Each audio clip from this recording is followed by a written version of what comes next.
আসসালামু আলাইকুম রহমতুল্লাহ। Hello viewers, ষষ্ঠ শ্রেণীর শিক্ষার্থী বন্ধুরা, আশা করি ভালো আছো। আজকে তোমাদের বাংলাদেশ ও বিশ্ব পরিচয় বইয়ের প্রথম অধ্যায়ের অনুশীলনীর যে বহু নির্বাচনী প্রশ্ন আছে এবং সৃজনশীল প্রশ্ন আছে, সেই প্রশ্নের উত্তরগুলো আজকের এই ভিডিওর মাধ্যমে আমরা তোমাদেরকে বুঝিয়ে দেব। তার আলোচনা শুরু করা যাক। দেখ, এখানে বলা আছে যে অনুশীলনী প্রশ্ন, বহু নির্বাচনী প্রশ্ন পর্যায়ক্রমে। এখানে আবার দেওয়া আছে সৃজনশীল প্রশ্ন। বলা আছে কি, 1 নম্বরটা টপিক্স আর 2 নম্বর একটা টপিক্স। মানে সৃজনশীল 1, এই চিত্র 1, এই চিত্র 2। দেখো এখানে এই যে মোট 4টা প্রশ্ন আছে। ক, পোড়াবাড়ি কিসের জন্য বিখ্যাত? ক, আদিম মানুষ দলবদ্ধভাবে বসবাস করত কেন? ক, উদ্দীপকে 1 নং চিত্রটি কোন সমাজের ইঙ্গিত বহন করেছে ব্যাখ্যা করো। গ, 2 নং চিত্রে ইঙ্গিত বহনকারী সমাজের উদ্ভাবক মেয়েরাই উক্তিটি মূল্যায়ন করো। এবার আমরা এই প্রশ্ন উত্তরগুলো শিখে নেব। চল আলোচনা শুরু করি। অনুশীলনীর প্রশ্ন উত্তর শুরুতে আমরা বহু নির্বাচনী প্রশ্নগুলো শিখব। 1 নম্বরে সমাজ গঠনের প্রথম ধাপ কোনটি? সমাজ গঠনের প্রথম ধাপ পরিবার। এই যে 1-এর ঘ নম্বরটা সঠিক। 2 নম্বর প্রশ্ন কি বলছে খেয়াল করো। নারী প্রথম কৃষি সমাজ কৃষিকাজ শুরু করেন কারণ তাদের ছিল কি? সৃজনশীল দৃষ্টিভঙ্গি, খাবার সংগ্রহের দায়িত্ব পালনের বাধ্যবাধকতা। এটা দেখো নিচের কোনটি সঠিক। ক্রম সংখ্যা দেওয়া আছে, ক্রম সংখ্যা 1 আর 2 সঠিক। সৃজনশীল দৃষ্টিভঙ্গি, খাবার সংগ্রহের দায়িত্ব পালন, এই দুটো ছিল নারীদের কাছে, এই জন্য এই 2-এর গরুর গ এটা সঠিক। আশা করি তোমরা বুঝতে পেরেছ। নিচের অনুচ্ছেদটি পরে 3 ও 4 নম্বর প্রশ্নের উত্তর দাও। দেখো এখানে কি বলছে। স্কুল মাঠে একটি মেলা হচ্ছে। একটি স্টল, স্পিনিং মেশিন, কাপড় বুননের তাঁত, বিদ্যুৎ তৈরির ছোট ছোট প্রজেক্ট দিয়ে সাজানো হয়েছে। 3 নম্বরে কি বলছে, এই ছিল টপিক্স। এখানে আমরা প্রশ্ন রাখবো।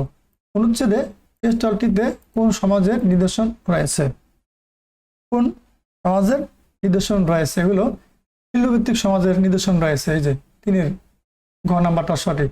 ঠিক আছে, পরবর্তী প্রশ্ন দেখবো আমরা। দেখো 4 নম্বরে বলছে কি, উক্ত সমাজ ব্যবস্থার ফলে কি কি সৃষ্টি হয়েছে?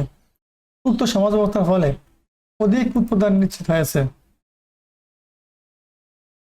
কৃষি শোষণ হয়েছে না, এটা না। কৃষি শোষণ হয়েছে সেই আদিকাল থেকেই।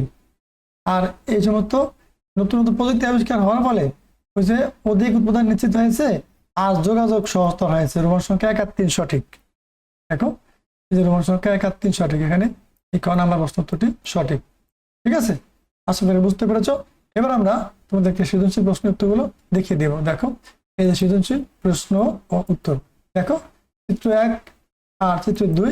এখানে চিত্র নাই, তোমরা মেন বই থেকে চিত্র 2 দেখবা, তার আলোকে এখান থেকে উত্তরগুলো শিখে নিবা।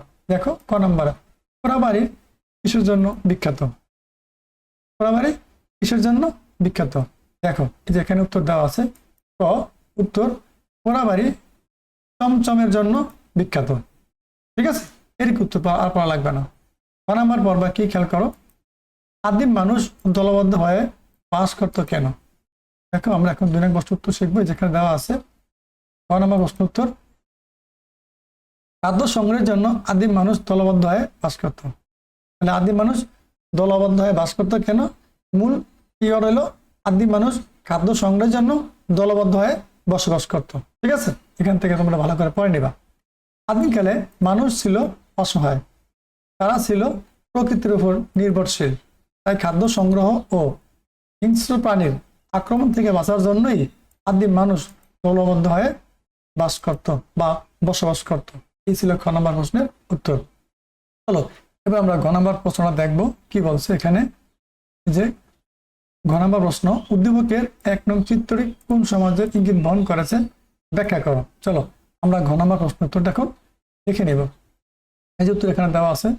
ঘ নম্বর প্রশ্ন উত্তর, উদ্দীপকের 1 নং চিত্রটি শিকার ও খাদ্য সংগ্রহ ভিত্তিক সমাজের ইঙ্গিত বহন করেছে। ঠিক আছে, উদ্দীপকের 1 নং চিত্র কি করছে? উদ্দীপকের 1 নং চিত্রটি শিকার ও খাদ্য সংগ্রহ ভিত্তিক সমাজের ইঙ্গিত বহন করছে। শিকার ও খাদ্য সংগ্রহ ভিত্তিক সমাজই আদিম গোষ্ঠীবদ্ধ সমাজ। মানুষ সে সময় গুহা ও বনজঙ্গলের বাস করত, কিন্তু এখনো মানুষ খাদ্য উৎপাদন করতে শিখেনি। মানে কিন্তু তখনও মানুষ খাদ্য উৎপাদন করতে শিখেনি। বন জঙ্গল থেকে তারা খাবার খুঁজে নিত আর শিকার করত। উদ্দীপকের 1 নং চিত্রে শিকার ও খাদ্য সংগ্রহের ইঙ্গিত পাওয়া যায়। ফলমূল সংগ্রহ, মাছ ও পশু পাখি শিকারই ছিল আদিম সমাজের একমাত্র কাজ। ফলমূল সংগ্রহ করত আর মাছ আর পশু পাখি শিকার করাই ছিল আদিম মানুষের একমাত্র কাজ। আদিম মানুষ পাথরের হাতিয়ার তৈরি করা শিখেছিল। তাদের হাতিয়ার ছিল গাছ কাটা, বল্লম, মাছ ধরার হারফুন এবং হাড়ের ছুরি।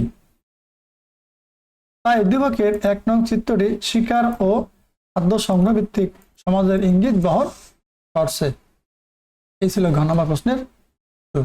এবার আমরা ঘ নম্বর প্রশ্ন দেখব। খেয়াল করো, এখানে আছে ঘ নম্বর 2 নং চিত্রে ইঙ্গিত বহনকারী সমাজের উদ্ভাবক মেয়েরাই বক্তব্যটি মূল্যায়ন করো। চলো আমরা এখন এই ঘ নম্বর প্রশ্নের উত্তর শিখে নেব।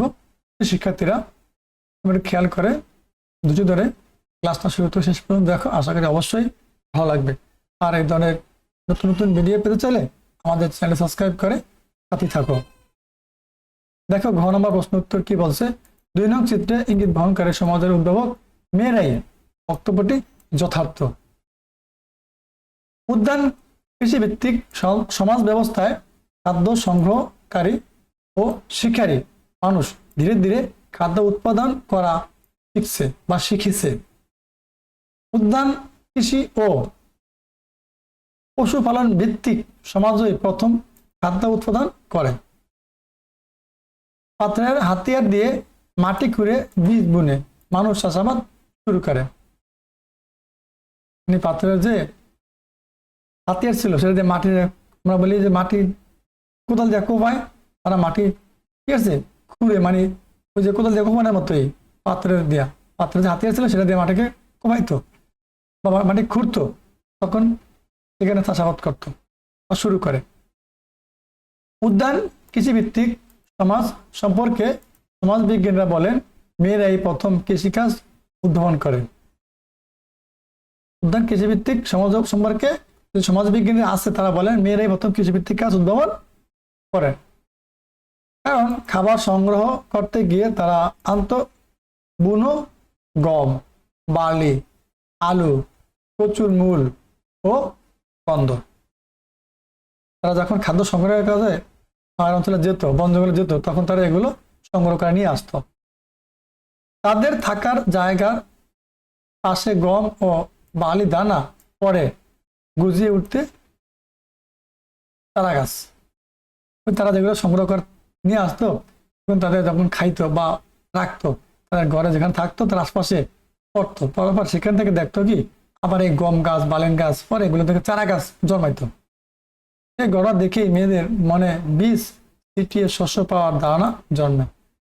দেখলো যে আমরা তো পড়ছে, এবার গাছ হয়েছে, তখন থেকে মেয়েদের মধ্যে ধারণা থাকলো যে আমরা বীজ ছিটাবো, বীজ ছিটে আবার গাছ জন্মবে, জন্ম ধারণ করবে। ঠিক আছে, তখন থেকে কিন্তু এগুলো আস্তে আস্তে শুরু হয়। আদিম যুগের মেয়েরাই প্রথম কৃষি কাজ উদ্ভাবন করে। তাদের মনেই প্রথম বীজ ছিটিয়ে শস্য পাওয়ার ধারণা জন্মে। তাই বলা যায় 2 নং চিত্রে ইঙ্গিত বহনকারী সমাজের উদ্ভাবক মেয়েরাই। এই ছিল চমৎকার প্রথম অধ্যায়ের অনুশীলনের সবগুলো প্রশ্নের সমাধান। তোমরা দেখো, আশা করি অবশ্যই ভালো লাগবে। শিক্ষার্থীরা, পরবর্তী ভিডিও দেখার আমন্ত্রণ জানিয়ে আজকে এখানে শেষ করছি। ভালো থাকো, আল্লাহ হাফেজ।